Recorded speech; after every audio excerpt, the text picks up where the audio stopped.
সালামারডি ব্লকের অধীন এমজিএন জায়গার এমপ্লয়িরা সবাই আজকে এখানে মিলিত হয়েছি।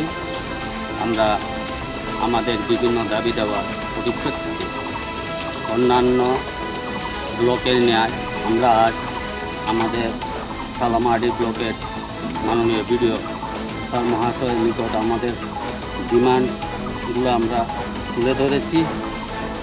বিশেষত ডিমান্ডের মধ্যে ছিল আমাদের রেগুলারাইজেশন করা এবং আমাদের যে বেতন পরিকাঠামো সেটা উন্নত করা, যাতে যে বেতনটা আমরা পেয়ে থাকি সেটা বর্তমান সময়ের সঙ্গে চলা খুবই কঠিন।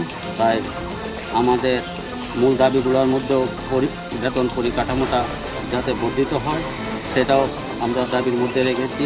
এরকম আমরা মোট 5টা মূল দাবি এই দাবি সনদ আমরা মাননীয় বিডিও স্যার মহাশয়ের নিকট তুলে ধরেছি, যাতে ওনার মাধ্যমে আমরা ত্রিপুরা রাজ্য সরকারের নিকট সেই আমাদের যে মূল দাবি সেটা যাতে ওনার মাধ্যমে উত্থাপিত হয়।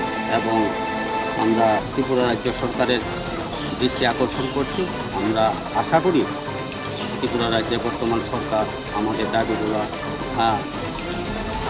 গ্রহণ করবেন এবং ত্রিপুরা রাজ্যের মূল পরিকাঠামো উন্নয়নে আমাদেরকে সামিল করবেন এই আশা ব্যক্ত রেখে সবাইকে আবারও নমস্কার জানিয়ে